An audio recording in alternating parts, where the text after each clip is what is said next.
sa atong mga kaigsuonan unsa gyud ning mga panghitabo karon from a legal perspective. Una na dira kaning kinsa ba ning International Criminal Court, ang legalities no sa nahitabong pag-aresto kang PRRD o sa mga uban pang legal questions na atong nadawat gikan sa atong mga subaybay sa atong programa. Una na dira Mayor atong makauban ang atong abogada gikan pa sa Mandaue City, Cebu, Attorney Regal Oliva. Maayong gabi eh. Good evening. Attorney, salamat kaayo sa Salamat po. joining Salamat us, sa pag-imbitar ninyo na ako. for flying in all the way from Cebu. Of Thank course. It's an honor. Of course, one of the best lawyers din sa Davao City, ang atong kauban pod, Attorney Dina Tolentino Fuentes. Good evening, everyone, and thank you for inviting me, Mayor Harvey. Thank you, Attorney Dina. So we have two lawyers, Mayor, joining us tonight. Let's go straight to the first question. No? Kani siya ang gusto gyud masabtan sa kadaghanan attorneys. Kinsa ba gyud ning International Criminal Court kun ICC ug unsa ba gyud ilang role ug jurisdiction sa ilang mga member states? Kana ang atong sugdan nga pagpaklaro. Attorney Regal. Okay. Kaning International Criminal Court is an offshoot gyud sa so many courts, international courts nga gipang create after World War II. Kani manggong after Adolf Hitler when he had genocide among all the Jews, no? Gipapatay niya tanan. Murag wa gyud isa ka korte nga atong sangatanan sa mga kaso nga ingon ani. But it was only in 1998 when the Rome Statute was formulated, and it was only then nga 2001 nga kuan siya sa mga supported by 60 and ratified by 60 states. But the Philippines was only a member of the ICC on November 1, 2011. So, kana gyud ang International Criminal Court is to really hear only very limited cases, and these are crimes against humanity, genocide, and other aggression, war aggression. So, kana siya. Thank you, Attorney Regal. Attorney Dina, kinsa ba ang mga membro ana ang pwedeng mahimong membro sa ICC kay we all know not all countries no dili tanan membro ani. There are many countries no sa tanang continents that are members, pero notable dili miyembro ang US. Dili siya miyembro, dili pud yata miyembro ang I'm not sure if Israel is a member or No, not. not a member. No, since it's not a member, it's kind of questionable nga kaning mga big states are not members, Correct. and yet it is the small states like us who are members of this country of this ICC. Pero ubay-ubay na pod ang daghan nga members ha. Nasa about 120 members. Pero the biggest countries, Russia, US, China, India, they're not members. They're not. Karon I think murag 196 na yata ang members. nila. Oo. Yes, Mayor. No, I mean, what could be the reason nga nung ang kani mga states na ginatawag nato or kani mga countries nga pa-member sila sa ICC? Ang reason sa United States nga di sila pa member, Mayor, kay di sila ganahan nga ilang military mo'y i-subject for ICC cases. And because kaning US baya are kuan gid sila, aggressive sila when it comes to war, especially if it's against the ideology of the United States of America, like anti-democratic countries. Katong gibuhat nila sa Afghanistan, etc. So they could be subject for ICC. But were they a member before? No, Wala, never. never. Never. Okay, see.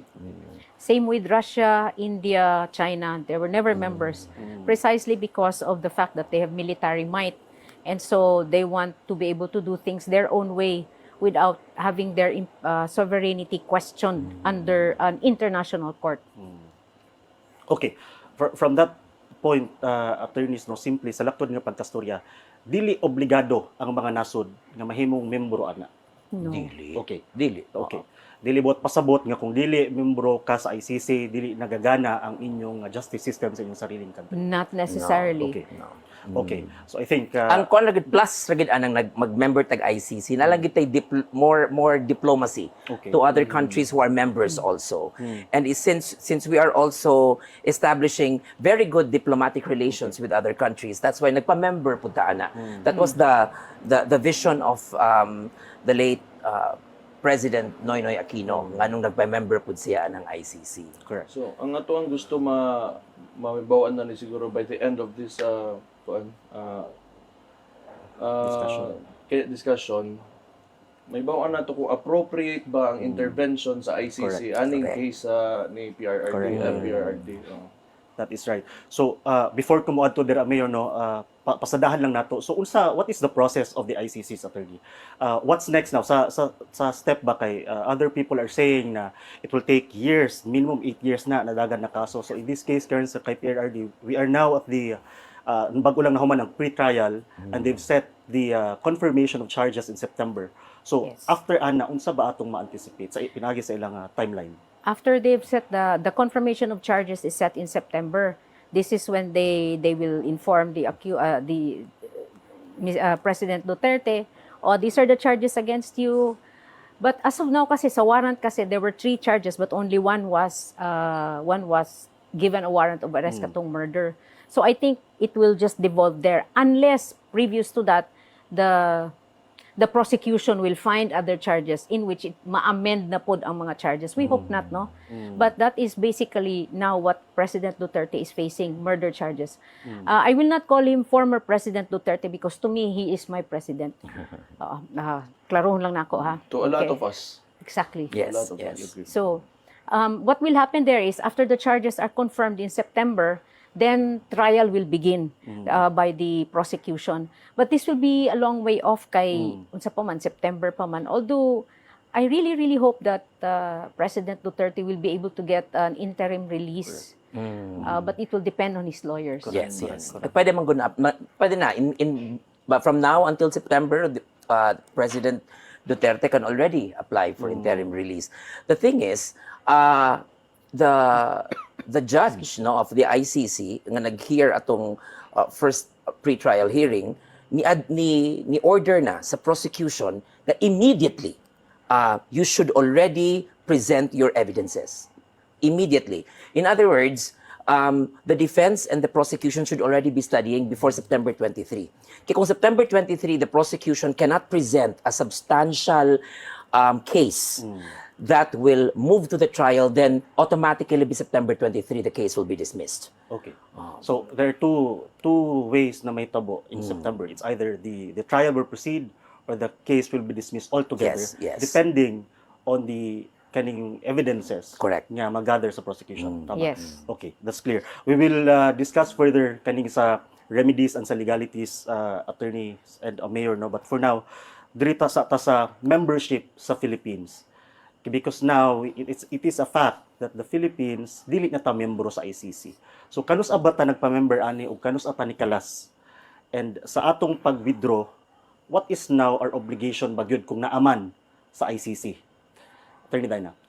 I think we became a member in 2011 because that is when the court was able to acquire, because that is what the court is saying that the jurisdiction over the case has happened. November 2011 up to 2019 when we withdrew, when the withdrawal of the Philippines from the Rome Statute became effective. So, these are the times that they are saying that the crimes are committed, which is why didto lang yun, no more Mahulog. beyond November, beyond 2019. Okay. So, but then we withdrew in 2019. So, supposedly, dili na ta under sa Rome Statute. Okay. The ICC no longer has jurisdiction over us. Thank you, Attorney. Yeah. Attorney Rizal, so what does that mean now? I would agree.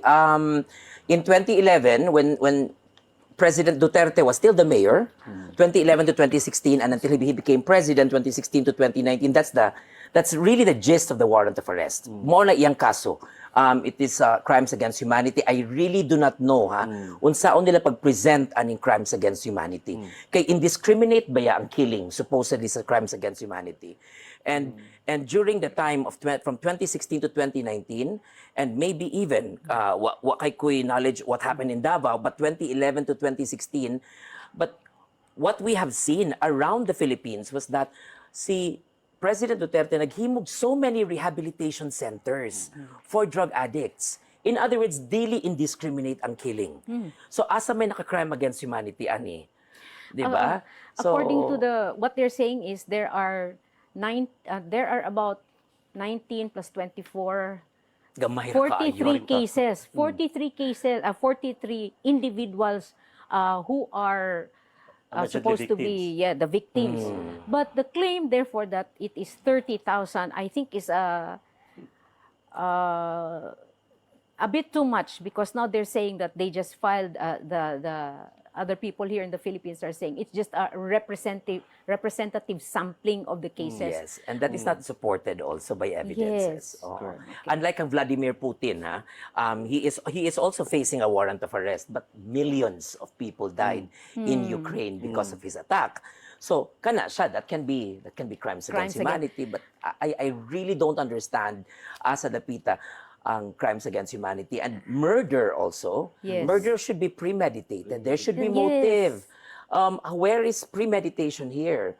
Di ba? Kung premeditation, nagplano gyud unta si Digong nga mupatay aning tawhan mga tao tanan. But where's the premeditation Dili pa gyud din there? ha. Ang gisulti pa gyud, he was the only one charged here. But he is not even a principal. Correct. Exactly. Ang indirectly lang siya gi-charge. So the prosecution will have to prove that one, the crimes were committed; two, there were victims; three, some people killed these persons; and four, that President Duterte was the one who ordered the killings. Now, I do not really know how they're going to do that. Tanaw na ako, ang narrative manggod, nag-build up sila narrative towards EJK ba? Well, in fact, police operations manggod ang daghan adtong time na nilingkod ang si President Duterte. So karon gina-push din ng EJK na narrative nga like wala gito indiscriminate killing ng sa mga tao nga gid sa baana. Kaya para mo nang musulti sila karon nga nay crime against humanity. Well, but it's ironic because the present conflict between Palestine and Israel in Gaza, there have been many more killed there, and yet Exactly. But Netanyahu also is facing a warrant of arrest from the ICC. Yes, but he has not been arrested. Exactly, because Israel is also not a member of the Exactly. ICC. And dina ang ato ang, the core of this problem, the core of this controversy is that why was President Duterte submitted to an international court even when we are not in the jurisdiction of that court? Exactly. And And in spite of the denials of the present administration saying that they will not cooperate with the ICC. In fact, if I remember, it's now circulating online the interview of Department of Justice Secretary Remulla saying that no, if the Philippines will not comply with that because they have to follow the processes here in the Philippines, which again did not happen, which is why I think people are calling it kidnapping or extraordinary rendition. Okay, attorney, now let's go to the discussion diri karon sa pag-aresto kang PRRD. Now we have established the fact the Philippines withdrew from the ICC 2019, and as we speak 2025 karon mga panahon na when the arrest was conducted, dili nata membro sa ICC. That is a fact na kailangan nato masabtan. So now, because of that, that raised a lot of questions sa legality sa maong panghitabo. Even E.S. Medialdea in his opening statement sa ICC pre-trial described it as it was a pure and simple kidnapping, right? So why is that so, attorneys? From a legal perspective, what are the elements of the entire arrest procedure sa pangkahitabo nga matawag nato nga wa gyud to ni haom sa legal nga proseso, and that the former president was deprived of his constitutional rights? Do you think the country, with that premise ba, can we really lawfully surrender the former president to the ICC? Well, we could lawfully surrender him, but it goes to the question of jurisdiction of the ICC. Now, according to the ICC itself and the Rome Statute, jurisdiction is acquired when the preliminary investigation has been finished. Okay. At the time that the preliminary investigation was finished, it was already 2021, 2 years after we withdrew. So, the ICC, it is our stand that the ICC no longer had any jurisdiction as of 2021.